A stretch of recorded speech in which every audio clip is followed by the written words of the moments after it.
the impending marriage, I tell you. What marriage? Oh, I thought you knew. Why, the marriage Mrs. Levi's arranging between Mr. Horace Vanderbilder, well-known Yonkers Hackett millionaire, and my employer and friend, Mrs. Irene Lloyd.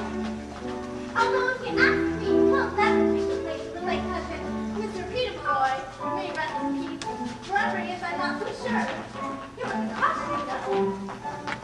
Oh, it's all too much what the late husband is new reared, and on top of everything else, Miss Mortimer returning this hat for the third time. Same old story. She wants cherries and feathers. Cherries and feathers. Yes, always so.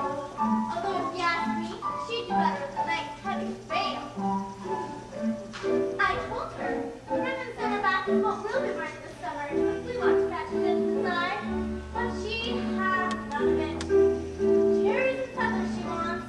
On today, of all days, when that poor, dear, sweet Mrs. Malloy, having nothing on her mind, well, with what, Minnie? With the door, it's stuck. It's stuck. Then we'll push.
Love Horace Vandergelder? No, Minnie, I don't. Peter Malloy, God rest him, was my share of love, and I'm not saying I was shortchanged. Once is enough for a woman, as long as it is through love, and it was that. Minnie, look. There are two men staring at the shop. Men? Why, I do believe they need to come in here. Men? In the shop? Oh, Mrs. Malloy, what should we do? Do? Why, flirt with them, of course. I'll give you a short one. Mrs. Malloy, and you with all your talk about love. Love enough I've had, Minnie. It's a bit of adventure I could do with now. We'll get them all heated up and then drop them cold. It'll be good practice for married life. Now, you go into the workroom, Minnie. I know some of you can perk up our appearances. Besides, a bit of a weight will only make them anxious and easier for us to. If you think vampire, I'll scream! Vampire! I try to make it easier to find me in the stillness of July, because a breeze might stir a raindrop behind me that might happen to catch the gentleman's eye. Oh, Minnie, we'll get an adventure out of this yet. We'll get an adventure out of this yet, Barbie. All day long, we wander around New York, and nothing happens. And then we come to the quietest street in the city, and suddenly, Vandergelder! Is he still out there? Go look. He's sitting right on that bench, Cornelius. Are you sure this is an adventure? You don't have to ask, Barbie. When you're in one, you'll know it already. How much money have you got left? Not much, Cornelius. 40 cents for the train ride back, 30 cents for dinner, oh, and 20 cents to see the whale. 90 cents wine. Well, those are things we'll have to pretend to be customers. Customers, that's it. Maybe the best thing to do is make them think we're rich. Then we won't have to spend anything. We're two men about town, looking perhaps for ladies. Good afternoon, Mrs. Malloy. Ah! Here, Cornelius, here, Barbie Tucker. My pleasure, gentlemen. Now, what can I do for you? Well, we had to see you looking for a lady or two, Malloy. We want a hat. Well, for a lady, of course. Everyone said come to Mrs. Malloy's because she's so pretty. I mean, our hats are so pretty. And so reasonable, Cornelius. As reasonable as under $1 would still leave us enough to see the whale. Yeah, he's come all the way from Yonkers, New York, just to see the stuffed whale. He's all excited. Just keep an eye on the street, Barbara. Maybe you'll see it pass by.